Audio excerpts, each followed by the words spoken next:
आशा करता हूँ आप सब लोग बहुत अच्छे होंगे। आप सभी का एक बार फिर से स्वागत है आपके अपने सेलेक्टिव लर्निंग अड्डा पर। आज हम बात करेंगे वैद्युत आवेश एवं वैद्युत क्षेत्र। ये हमारा क्लास 12th का सेकेंड लेक्चर है। फर्स्ट लेक्चर में हमने कवर किया था वैद्युत आवेश क्या होता है, वैद्युत आवेश के गुण क्या होते हैं। तो आज उन्हीं गुणों पर आधारित कुछ हमारे पास क्वेश्चंस हैं, उनको हम सॉल्व करेंगे जो बड़े मज़ेदार क्वेश्चन हैं।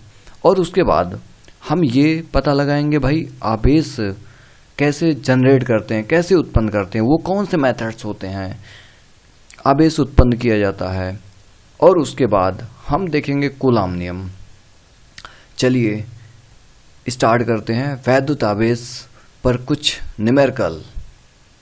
इससे पहले मैं आपको इन्फॉर्म कर दूं, अगर आप हमारा पहला लेक्चर नहीं देखे हैं तो आपको ये जो हम क्वेश्चन करने वाले हैं आपको समझ में नहीं आएंगे। तो इससे पहले आप हमारे फर्स्ट लेक्चर को देख कर आइए, फिर आपको सब चीज़ समझ में आएंगे। यहाँ पर कोई दिक्कत नहीं होने वाला आपको, 100% गारंटी। आपके सामने पहला क्वेश्चन है, धन आवेशित वस्तु में होती है, क्या होती है भाई? ए ऑप्शन न्यूट्रॉनों की अधिकता होती है, इलेक्ट्रॉनों की अधिकता होती है, इलेक्ट्रॉनों की कमी, प्रोटॉनों की कमी।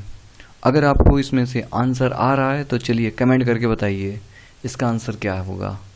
जल्दी से क्या होगा इसका जो आंसर है?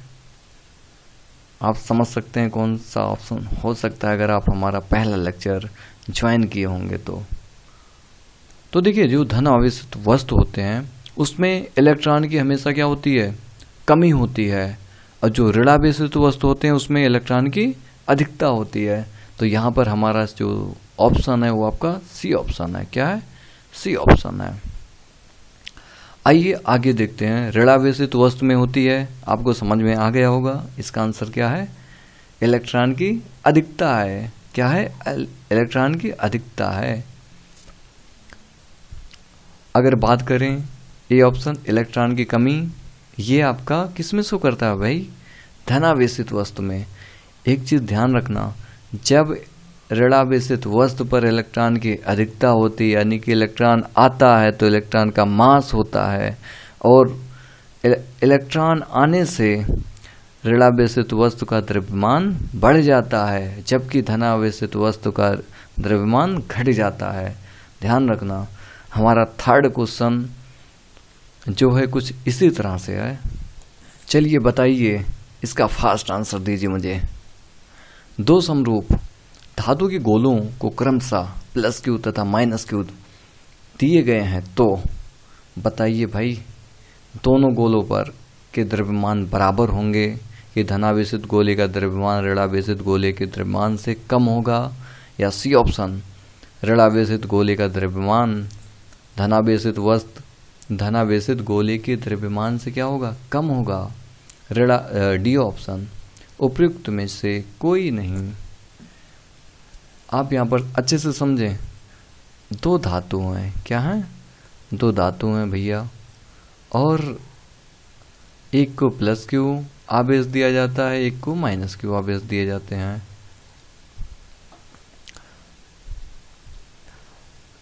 तो ध्यान रखिए, जिसको आवेश दिया गया है, क्या दिया गया है? आवेश। जिस पर धनात्मक आवेश आएगा उस पे इलेक्ट्रॉन की क्या हो जाती है? कमी। जिस पे ऋणात्मक आवेश आएगा उस पे इलेक्ट्रॉन की अधिकता। तो इसका जो द्रव्यमान होगा -Q का ज़्यादा होगा। किससे? +Q वाले से। किससे? +Q वाले से। तो यहाँ पर आप ऑप्शन मैच कर सकते हैं। धनावेशित गोले का द्रव्यमान ऋणावेशित गोले के द्रव्यमान से क्या होगा? कम होगा। B option is the right answer. चलिए भैया, अगर आपको सी ऑप्शन लगता है तो कमेंट करिए, फिर आपको आंसर मिल जाएंगे, आपका जो समस्या है दूर हो जाएगी। चलिए आगे बात करते हैं एक न्यूमेरिकल पर। क्वेश्चन 4। फर्स्ट ऑफ ऑल हम सबसे पहले क्वेश्चन को क्या करेंगे? पढ़ेंगे। उसके बाद उसमें क्या गिवन है उनकी बात करेंगे। उसके बाद हमारा आंसर 50% रह जाता करने के लिए। सबसे पहले क्वेश्चन पढ़ना है समझ के, फिर लिखना है क्या दे रखा है। इतना आपका 50% हो गया न्यूमेरिकल। उसके बाद आपको लॉजिक लगाने हैं। देखिए, एक आवेशित चालक में 400 इलेक्ट्रॉन बहुल्य है, यानी कि इलेक्ट्रॉन की क्या है भाई, अधिकता है। क्या है, इलेक्ट्रॉन की अधिकता है। देखिए, बहुल्य का मतलब अधिकता, और इलेक्ट्रॉन पे बहुल्य कब होता है, मतलब इलेक्ट्रॉन अधिकता है, उसको, उस चालक को कौन सा आवेश दिया गया होगा, ऋणावेश। Are you getting. चलिए आगे देखिए, कितने इलेक्ट्रॉन है आपको दिया है n की वैल्यू दे रखी है, इलेक्ट्रॉनों की संख्या दे रखी है कितनी, 400 इलेक्ट्रॉन। कितने इलेक्ट्रॉन, 400। कह रहा है चालक में उपस्थित कुल आवेश का मान बताना है मुझे। कोई बात नहीं। अच्छा, E का मान कितना होता है, 1.6 × 10⁻⁻19 कूलाम होता है। अगर बात करें आवेश की, कुल आवेश, क्या, कुल आवेश।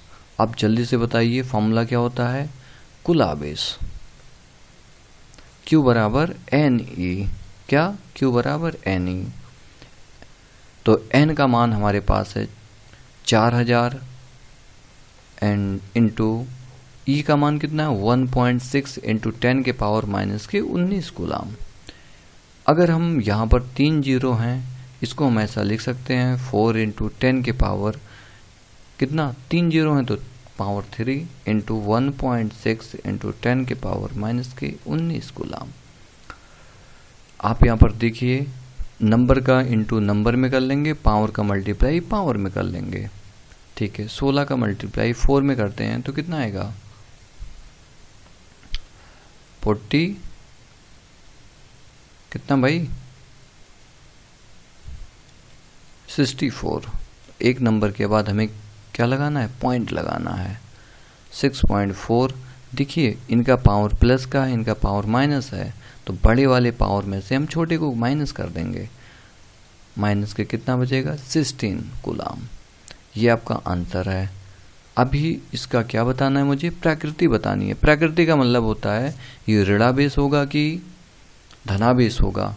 तो यहाँ पर आप ध्यान रखिए, बहुल्य है यानी कि अधिकता है। अगर इलेक्ट्रॉन की क्या है भाई, अधिकता है, तो आवेश जो होगा, आवेश कैसा होगा, माइनस के 6.4 × 10⁻⁻16 कूलाम होगा। यानी कि जो आवेश की प्रकृति होगी कैसी होगी, ऋणावेशित होगी। आवेश की प्रकृति कैसी है, ऋणावेशित है। आई होप आपको ये समझ में आ गया होगा। चलिए हम बात करते हैं एक और क्वेश्चन पर जो बड़ा इंटरेस्टिंग है, एनसीईआरटी का है। क्वेश्चन नंबर 5, ऊन से रगड़े जाने पर कोई पॉलीथीन का टुकड़ा 3 × 10⁻⁻7, ये पावर में है -7 कूलाम के ऋणावेश से आवेशित पाया गया है। तो आपका पहला क्वेश्चन है, स्थानांतरित इलेक्ट्रॉनों की संख्या आंकलन कीजिए। क्या ऊन से पॉलीथीन में संहित का स्थानांतरण भी होता है, मतलब वो द्रव्यमान की बात कर रहा है, बिल्कुल होता है। यहाँ पर देखिए पहला क्वेश्चन, हमें बताना है कितना इलेक्ट्रॉन ट्रांसफर हुआ होगा, इलेक्ट्रॉनों की संख्या बतानी मुझे। आपको क्या दे रखा है, पहले नंबर लिखेंगे, दिया है आवेश दे रखा है, Q का मान कितना है, 3 × 10⁻⁻7 कूलाम। E का मान आपको पता है 1.6 × 10⁻⁻19 कूलाम। चलिए भाई तो निकाल लेते हैं n की वैल्यू। n नहीं पता है, क्वेश्चन मार्क। हम जानते हैं आपके पास एक फॉर्मूला है, सूत्र Q बराबर Ne। आ जाइए यहाँ पर मान रख दीजिए। देखिए n की वैल्यू निकालनी है, E को आप डिस्प्लेस कर दीजिए, तो n बराबर आपके पास आ जाएगा, ये इनटू में है E, तो इसके नीचे डिवाइड में चला जाएगा, Q/E। आइए Q का मान रखते हैं। Q का मान कितना है, 3 × 10⁻⁻7। अच्छा, E को कॉल करो, ई का मान कितना है 1.6 इंटू 10 के पावर -19 कूलाम। आइए इसको हम सॉल्व करते हैं। देखिए 19 ऊपर जाएगा तो इनका पावर प्लस हो जाएगा 3/1.16 इंटू 10 के पावर माइनस के साथ। जब ये पावर ऊपर जाएगी तो प्लस हो जाएगी 19 कैसी हो जाएगी प्लस हो जाएगी। अब इनको हम सॉल्व कर लेते हैं। देखिए इस पॉइंट को जब हटाएंगे तो ऊपर एक 0 बढ़ा लेंगे, यानी कि आपका कितना आ गया 30/16 इंटू 10 के पावर इलेक्ट्रॉन कितना है घटा दो 19 में से, कितना बचेगा हमारा 12 बचेगा। इतने इलेक्ट्रॉन आ जाएंगे इलेक्ट्रॉन। अच्छा इनको आप डिवाइड भी कर देंगे है ना, 16 से किस में करेंगे 30 में करेंगे। अभी एक बार जाएगा, बचा कितना तुम्हारा 4 1 पॉइंट लगाया, एक 0 बढ़ाया। अब कितनी बार ये जाएंगे 8 बार जाएंगे। कितनी बार जाएंगे 8 बार। तो आपका यहाँ पर 1.8 इंटू 10 के पावर 12 इलेक्ट्रॉन, कितने इलेक्ट्रॉन ट्रांसफ़र हुए थे इतने इलेक्ट्रॉन भैया ट्रांसफ़र हुए। n की वैल्यू आ गई।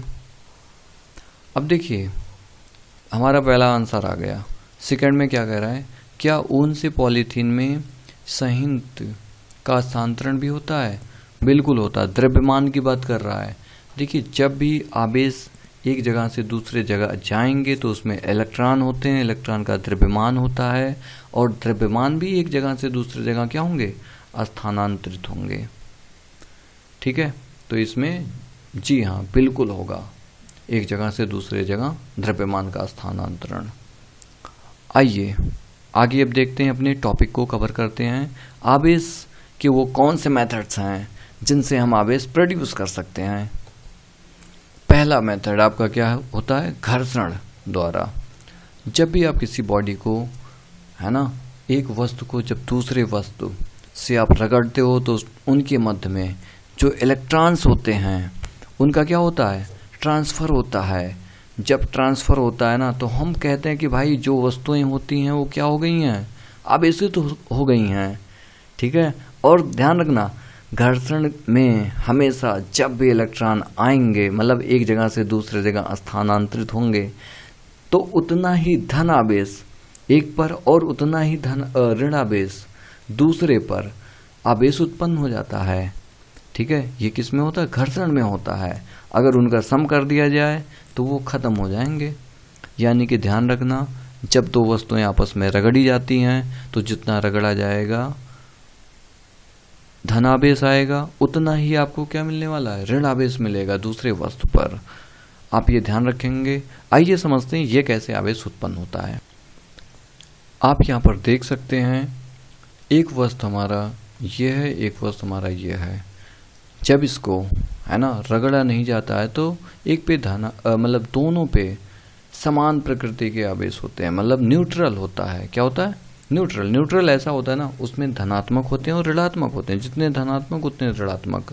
ठीक है, तो नेट चार्ज कितना है अभी 0 है। अंदर तो चार्ज है लेकिन नेट की बात करें तो 0 है। जब उसको है ना एक वस्तु से दूसरे वस्तु पर रगड़ा जाता है तो एक पे धन आवेश आ जाते हैं और एक पे ऋण आवेश आ जाते हैं। इसी घटना को क्या कहते हैं फ्रिक्शन कहते हैं, चार्जिंग बाय फ्रिक्शन। आइए और समझते हैं। यहाँ पर आप देख सकते हैं एक हमारे पास क्या है बैलून है, गुब्बारा है, और एक हमारे पास एक ऊन का शर्ट है। ठीक है, तो अब हमें क्या करना भाई, अभी तो किसी पर कोई चार्ज नहीं है। अगर इस वॉल्यूम को इस वॉल्यूम को हम क्या करते हैं इस शर्ट पर रगड़ते हैं। ठीक है, ये आपका शर्ट एक टाइप का स्वेटर है। ठीक है, ऊन का बना हुआ है। जब इसको इस पर रगड़ेंगे, अभी देखिए कोई आवेश नहीं है, जैसे इसको इस पर रगड़ेंगे तो तुरंत विपरीत प्रकृति का आवेश आ जाएगा दोनों पर। ये देखिए एक पे धन आवेश एक पर ऋण आवेश, गुब्बारे पर ऋण आवेश आया, इस पे धन आवेश। ठीक है, और रगड़ते हैं, ये देखिए आप ऋणावेश।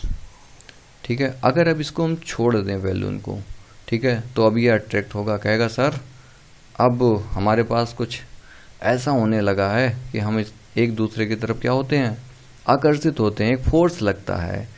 ठीक है, अब ये फोर्स कितना लगता है, ये कूलाम ने बताया था। जैसे इस गुब्बारे को अगर हम छोड़ दें, क्या कर दें, छोड़ दें, ठीक है, तो ये क्या होगा, उस साइड की तरफ अट्रैक्ट होगा। क्या होगा, अट्रैक्ट होगा। सो आई होप भैया आपको ये समझ में आ गया होगा। और आप यहाँ पर देख सकते हैं, अगर इन पर कोई चार्ज नहीं है तो आप इनको क्या करिए, रगड़िए। क्या करिए, रगड़िए। जैसे आप रगड़ेंगे तो तुरंत डिफरेंट टाइप के क्या आ जाएंगे, चार्ज आ जाएंगे। चलिए आगे देखते हैं। आइए इनके उदाहरण देखते हैं। उदाहरण में क्या कह रखा है ये मुझसे। पहला उदाहरण है, जब एक कांच की छड़ को रेशम के कपड़े से क्या किया जाता है, रगड़ा जाता है, तो कांच की छड़ पर धनावेशित एवं रेशम के कपड़े पर ऋणावेशित आ जाता है। इसमें कांच है, अभी आपने जो देखा था वो आपका क्या था, एक क्या था भाई, एक गुब्बारा था, एक रेशम का कपड़ा था। ठीक है, आप इसको ध्यान रखिए। देखिए एनाबाइड की क्षण को ऊन से रगड़ने पर एनाबाइड की क्षण पर ऋणावेशित तथा ऊन की क्षण ऊन पर क्या आ जाता है, धनावेशित आ जाता है। आइए देखते हैं ये कैसे। जैसे आप यहाँ पर देख सकते हैं, एक लड़की है जो क्या कर रही है, रगड़ रही है। जब ये रगड़ती है तो इस पर है ना धनावेश और इस पर क्या आ जाता है, ऋणावेश आ जाता है। ठीक है, और जब ये किसी दूसरे वस्तु के पास में लाती है तो वो अट्रैक्ट होता है। इट मीन्स अट्रैक्शन फोर्स लगता है। कब लगा, जब ये चार्ज हुई थी।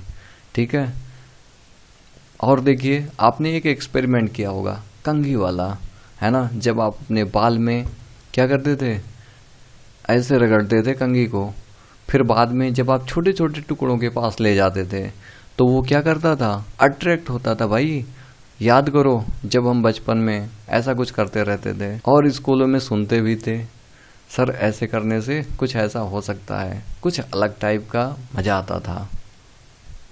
देखिए आप ऐसे ही करते थे, दिख रहा है कि नहीं, कंघी है, या इसकी जगह आपके पास पेन होता था, है ना, पेन को बाल में रगड़ करके और छोटे छोटे कागज के टुकड़ों के पास लाते थे, और कुछ हमें ऐसा ही देखने को मिलता था।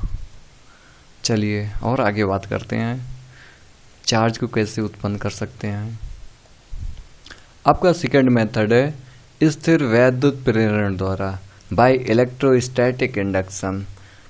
देखिए जब हम किसी चीज़ को है ना बिना टच किए हुए उसके अंदर कुछ उत्पन्न कर दें, ऐसा कुछ फीलिंग आने लगे, वही आपका क्या होता है, इंडक्शन होता है, प्रेरण होता है। अगर यहाँ पर हम बात करें आवेश को लेकर के, ठीक है, तो एक वस्तु को जब दूसरे वस्तु के पास ले जाते हैं और वो वाली चालक मतलब चार्ज होती है, जैसे मान लो एक पेन है उस पर ऑलरेडी चार्ज है, और एक अनावेशित वस्तु है जिस पे कोई चार्ज नहीं है, हाँ उसके अंदर धन प्लस हैं लेकिन वो चार्ज नहीं है, तो उसके पास जब लाते थे तो क्या होता था, पास में रखते थे, सटाते नहीं थे। ठीक है, तो जैसे उसके पास में लाएंगे तो क्या होगा, अगर धनात्मक आवेश लाते हैं तो उस वस्तु में है ना ऋण वाले आवेश आगे आ जाएंगे और धनात्मक वाले पीछे चले जाएंगे। ठीक है, तो ऐसे ही आवेश उत्पन्न हो जाता था विपरीत प्रकृति का। सतह पर क्या होती थी, विपरीत प्रकृति का आवेश उत्पन्न हो जाती थी, एवं उसके पिछले वाले दूसरी सतह पर, जैसा अगर धन ला रहे हैं तो उसके दूसरे वाले सतह पर धनात्मक आवेश उत्पन्न हो जाते थे। इसी घटना को क्या कहते हैं, स्थिर वैद्युत प्रेरण कहते हैं। आइए इनको समझते हैं कैसे। तो भैया यहाँ पर आप देख सकते हैं ये एक आपका निगेटिव चार्ज है ना, एक मेटल लाते हैं जिसपे पहले से चार्ज बॉडी है, और ये हमारे पास, ठीक है, इसमें अभी क्या है ना, ये न्यूट्रल है जब तक ये इसके पास में नहीं आता है, और जैसे ये इसके पास में आता है ना, निगेटिव है तो प्लस वाले इसकी तरफ हो जाएंगे और निगेटिव वाले दूर चले जाएंगे। ठीक है, तो देखो विपरीत प्रकृति का इसके सामने रहने वाला है और समान प्रकृति का दूसरे पृष्ठ पर आ जाएगा। ठीक है, इस मेथड को क्या कहते हैं? इंडक्शन कहते हैं। क्या कहते हैं? Induction, charging by induction. और आपको दिखाते हैं इस, जैसे आप यहाँ पर देखिए, ये लड़का कह रहा है कि अभी हम इस दीवार वाली जितने भी अनावेशित चार्ज है ना, इनको भी हम चार्ज करते हैं बिना टच किए हुए। तो इस गुब्बारे से है ना रगड़ करके ये इसके पास में लाता है, ठीक है। और तुरंत यहाँ पर आप देख सकते हैं जब इसको इस पर रगड़ा जाता है, ठीक है, तो इस पर चार्ज ज़्यादा आते हैं। क्या जाते हैं? चार्ज निगेटिव के। और निगेटिव चार्ज क्या करेगा? प्लस को निगेटिव चार्ज लेके आएंगे, है ना, निगेटिव को दूर भगा देगा, प्लस उसकी तरफ हो जाएंगे, अट्रैक्ट होंगे। तो इसी घटना को हम क्या कहते हैं? Charging by induction. देखिए, अगर हम इंडक्शन करते हैं दो टाइप के होते हैं। अगर निगेटिव बॉडी लाते हैं तो दूसरे वाले पर कौन सा चार्ज मिलने वाला है भाई? निगेटिव वाले रिपल हो जाएंगे, दूर हट जाएंगे, दूसरे सतह पर आ जाएंगे, बचेगा आपका क्या? धनात्मक। जब धनात्मक मिल जाए बिना टच किए हुए, तो ऐसे ही चार्जिंग मेथड को क्या कहते हैं? पॉजिटिव इंडक्शन कहते हैं। क्या कहते हैं? पॉजिटिव इंडक्शन कहते हैं। यहाँ पर देख सकते हैं आप, electron move away side become positive, और तुरंत ये क्या बन जाता है? पॉजिटिव बन जाता है। एक चीज और देखिए आप, बड़ा इंटरेस्टिंग है, आप ऐसे करके कभी देखना। एक बॉडी लेके आना जिस पे निगेटिव चार्ज हो, ठीक है, और हम क्या करेंगे? एक लिक्विड फ्लो करेंगे, मतलब वाटर, ठीक है, प्योर नहीं है, इम्प्योर है, तो इसमें अनचार्ज बॉडी होंगे। जैसे एक चार्ज बॉडी को लाएंगे तो वहाँ से क्या होगा, है ना, निगेटिव लाते हैं तो प्लस वाला इसकी तरफ अट्रैक्ट होगा, और ऋणात्मक वाला जो होगा उससे दूर जाएगा, मतलब आना ही नहीं चाहेगा इसके पास, कहेगा भाई तू जा, फिर बाद में हम आएंगे। है ना कितना इंटरेस्टिंग? कभी करके ऐसे देखना आप। अगर ये बॉडी चार्ज होगी तो धनात्मक वाले इसकी तरफ आएंगे और ऋणात्मक वाले दूर जाएंगे। वो वेट करेंगे, ये जब जाएगा तभी हम निकलेंगे।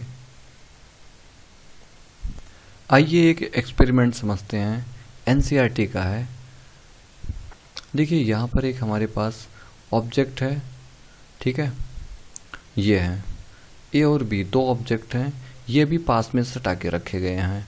अब हम क्या करते हैं? एक क्षण लेके आते हैं। क्या लाते हैं? क्षण, ठीक है। इस क्षण पर धनात्मक आवेश है। कौन से आवेश हैं? धनात्मक। अब क्या इसमें बोला गया कि भाई इसमें तमाम सारे कंसेप्ट हैं। अगर दोनों आपस में चार्ज नहीं है स्टार्टिंग में, तो एक क्षण लाते हैं जिसपे धनात्मक आवेश है, ठीक है। ये दोनों क्या हैं? चालक हैं, ये ध्यान रखना है। क्या है? चालक। चालक वो होते हैं जिसमें जितना इलेक्ट्रॉन उतना आपके प्रोटॉन होते हैं, जितना धन आवेश उतना ऋण आवेश, ठीक है। जब एक चार्ज बॉडी लाते हैं तो देखिए धनात्मक है ना, तो चालक अपने आप, है ना, उसके अंदर जो निगेटिव के होंगे वो प्लस के सामने भेज देंगे, ठीक है। और दूसरे वाले अगर ये इससे ज्वाइंट है तो बी वाले में पॉजिटिव भेज देंगे, ठीक है। तो आप इतना ध्यान रखना, अगर इसके लिए क्वेश्चन बनाए बढ़िया सा, तो ऐसा होगा कि जब ए के संपर्क में एक धनावेश क्षण लेके आते हैं तो बी पर कौन सा आवेश आएगा? धनात्मक वाला आएगा। क्या आएगा? धनात्मक, ठीक है। यही तो अभी हमने सीखा था, जब एक चार्ज लेके आते हैं, ठीक है, तो उसके सामने उसके जैसा विपरीत आवेश आ जाएगा और उसके दूसरे सतह पर धन आवेश आ जाएगा। अच्छा, सेकंड में बात करें तो यहाँ पर क्या है कि भाई अगर इसको हटा दें, इसको क्या कर दें? हटा दें। पास थे, मतलब सटे हुए थे, अब इनको क्या कर दें? दूर कर दें, ठीक है। तो भाई बी अपना प्लस वाला आवेश लेके चला जाएगा, ए वाला नेगेटिव चार्ज लेके चला जाएगा। अब इस अगर क्षण को भी गायब कर दें तो ये जैसे गायब होगा ना, तो ये माइनस बोलेगा सर हम तो खोज रहे थे प्लस को, प्लस चला गया, अब बचा बी पर, तो अब हम बी की साइड आ जाएंगे, क्योंकि हमें हमारा जो एक आनंद है, आकर्षण फोर्स है, वो हमें बी की तरफ अब मिलने वाला है। किधर मिलने वाला है? बी की तरफ मिलने वाला है। इसलिए हम किधर चले जाएंगे? बी की तरफ चले जाएंगे, ठीक है। तो बी वाले प्लस भी बोल देंगे, आजा भाई, हम सब लोग एक फोर्स लगाते हैं आकर्षण का और जिंदगी के मजे लेते हैं। अब जैसे जैसे इनको हम दूर ले जाएंगे, है ना, ए को थोड़ा सा दूर ले जाएंगे, बी को थोड़ा सा दूर ले जाएंगे, तो ये चार्ज समझ जाएंगे। अब हमारे पास जो आकर्षण वाला बल था वो बहुत कम लग रहा है, फिर जब और ज़्यादा दूर हो जाएंगे तो एक टाइम ऐसा आएगा, चलो हम अपना आवेश अपने ऊपर वितरित कर लेते हैं और बी पर जो आवेश था धनात्मक वो अपने सतह पर वितरित कर लेगा। ठीक है। अच्छा ये ध्यान रखना, जो चार्ज होते हैं ना वो हमेशा सतह पर आते हैं। कहाँ पर आते हैं? सतह पर, अंदर नहीं आते हैं। ठीक है। चलिए और देखते हैं थर्ड मेथड, हम चालक को कैसे आवेशित कर सकते हैं। थर्ड मेथड है आपका, कौन सा मेथड है? चालन मेथड है आपका। देखिए चालन में क्या होता है, किसी आवेशित चालक को किसी अनावेशित चालक के संपर्क में लाने पर दोनों चालकों पर समान प्रकृति का आवेश फैल जाता है। इसे संपर्क द्वारा आवेशन कहा जाता है। भैया इसमें जो चालन होता है ना, जब बॉडी कांटेक्ट में आती है, मतलब सटाई जाती है पास में, ठीक है, मतलब उनका कांटेक्ट हो पाए प्रॉपर। ठीक है। घर्षण नहीं करना है। क्या नहीं करना है? घर्षण ना इंडक्शन करना है। अब मेरे को क्या करना है? कंडक्शन करना है। ठीक है। मतलब एक वस्तु आपका मान लो ए है, ये मान लो ए है, ये आपका बी है, बी है भाई, बी था, इस पे भी कोई आवेश नहीं है, अब इस पर कोई आवेश नहीं है। हाँ चालक है, क्या है? चालक है। इस पे धन धन आवेश थे, बहुत सारे थे। और जैसे ए को किसके बगल में रख देंगे? ए के बगल में जैसे बी को रख देंगे पास में टच करते हुए, तो क्या होगा? यही प्लस आवेश है ना, बी में भी आ जाएगा, है ना, समान। तब तक ये आवेश करेगा जब तक दोनों का आवेश बराबर ना हो जाए। आइए समझते हैं कैसे। यहाँ पर आप देख सकते हैं अभी इस बॉडी में, है ना, कोई आवेश नहीं है, और जैसे ये नेगेटिव चार्ज लेकर के आता है तो तुरंत आवेश को ये ट्रांसफ़र कर देता है। क्या करता है? ट्रांसफ़र। देखिए कांटेक्ट हो रहा है। ठीक है। तो जो आवेश लेके आएगा, जैसा आवेश होगा वैसा ये ट्रांसफ़र कर देगा। अगर इसके पास धनात्मक आवेश होते, पॉजिटिव चार्ज होता, तो ये पॉजिटिव चार्ज दे देता इसे, है ना। कितना मज़ेदार बात। चलिए आगे देखते हैं और कंडक्शन के बारे में हम सब लोग। आप यहाँ पर देखिए, जैसे एक चार्ज हमारा क्या है? बॉडी है, इस पे कोई चार्ज नहीं है। जैसे हम इसको इसके पास में लाएंगे, कांटेक्ट कराएंगे, तो तुरंत इसमें क्या होगा? आवेश आ जाएगा। अगर धन धन आवेश है तो इसके अंदर कौन सा आवेश आएगा? धन धन का आएगा। ये जो मेथड होता है आपका चार्जिंग बाय कंडक्शन होता है। क्या होता है? कंडक्शन मेथड होता है। चलिए भाई, जिसका था मुझे इंतज़ार, कूलाम नियम, वो आ गया। अब कूलाम नियम, कूलाम नियम के अकॉर्डिंग ये जो आपको है ना यहाँ पर फील होता था, आकर्षण प्रतिकर्षण, ये जो फोर्स थे, अगर इनकी वैल्यू निकालनी है, चार्ज दे रखा हो और उनके बीच की दूरी दे रखी हो, तो हम कूलाम का नियम लगा लेंगे। सबसे पहले हम डिसाइड करेंगे कि आवेश कहाँ पर है, मतलब उनका माध्यम पहले डिसाइड करेंगे कि वो भाई एयर में है, निर्वात में है, कि किसी अन्य माध्यम में है। यहाँ पर जो माध्यम होगा उसको हम बोलेंगे परावैद्युतांक। क्या बोलेंगे? परावैद्युतांक।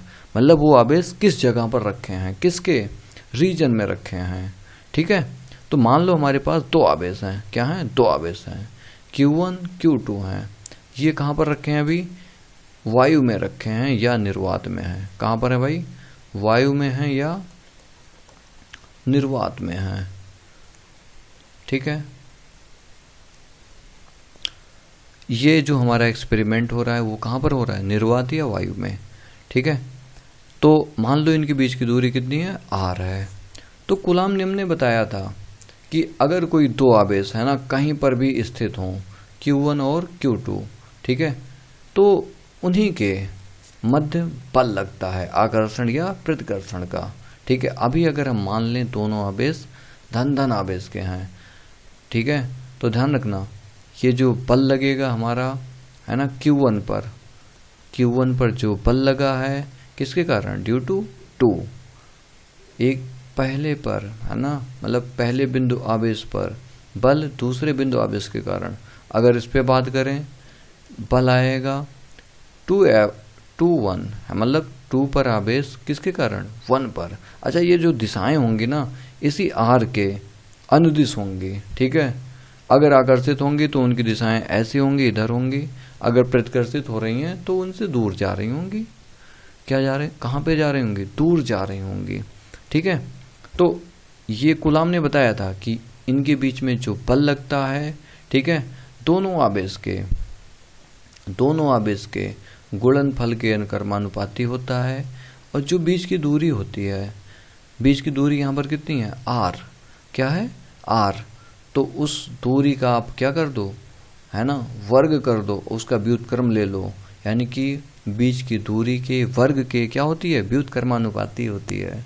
क्या होती है, व्युत्क्रमानुपाती होती है। अगर इन दोनों को हम मिला दें, ठीक है, तो F अनुक्रमानुपाती Q1 Q2 upon r square, Q1 Q2 upon r square. अगर इस प्रोपोर्शनलिटी को हटाएं किसी एक कांस्टेंट से, मान लो वो K है, Q1 Q2 upon r square लिखेंगे भाई, जहाँ K क्या है भाई, एक नियतांक है, K एक नियतांक है, नियतांक। देखिए जब एक्सपेरिमेंट किए गए, क्या किए गए, एक्सपेरिमेंट, तो K का जो मान होता है, K बराबर जो होता है 1/4 पाई एप्सिलॉन नॉट। क्या होता है, एप्सिलॉन नॉट। नॉट का मतलब होता है निर्वात या वायु माध्यम। जब एप्सिलॉन बोलेंगे तो ध्यान रखना वो अन्य माध्यम का होगा, ठीक है, अन्य माध्यम की विद्युतशीलता। एप्सिलॉन नॉट जो होता है वो निर्वात या वायु माध्यम की क्या होती है, विद्युतशीलता होती है, जहां, ठीक है, ये ध्यान रखना। इसका जो मान होता है 9 × 10⁹ मीटर पर सेकेंड। देखिए यहाँ पर है ना, बुक में जो होती है वैल्यू वो 8.9, ठीक है, 7 × 10 के पावर कितनी होती है, 9 में 9 होती है, सॉरी यहाँ पर मीटर पर सेकेंड ये गलत था, 9 × 10⁹ ठीक है। इसका यूनिट अभी हम लिख लेंगे, कितना आएगा।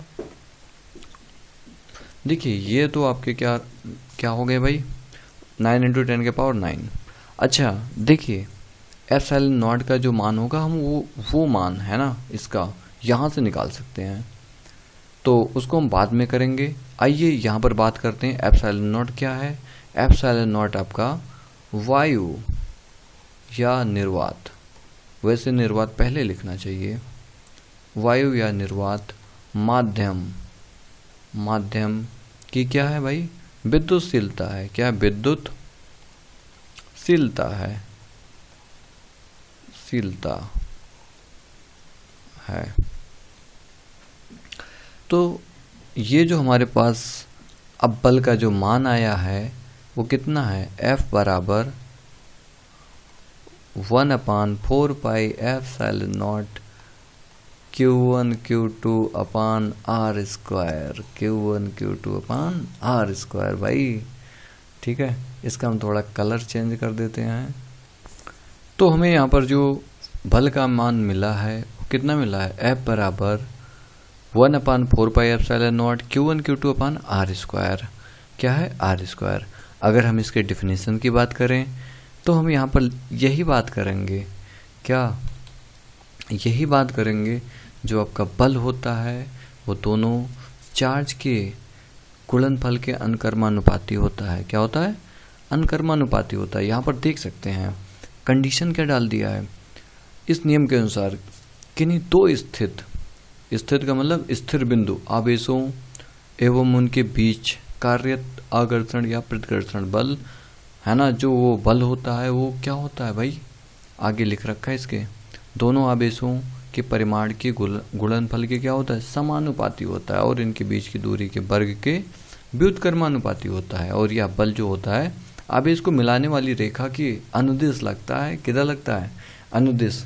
तो आप इस नोट्स को आप तैयार कर लें, और आपको एग्ज़ाम में अगर आए तो आप यही लिखें, ये 1 या 2 नंबर में आएंगे, यहाँ तक आपको लिखे आना है, ठीक है। और अब इस लेक्चर को हम यहाँ तक केवल संपन्न करेंगे, और आगे है ना। कूलाम नियम का यूज़ न्यूमेरिकल करने के लिए होता है और वहाँ पर हम ये भी समझेंगे अगले वाले लेक्चर में कूलाम नियम का उपयोग कहाँ पर होता है।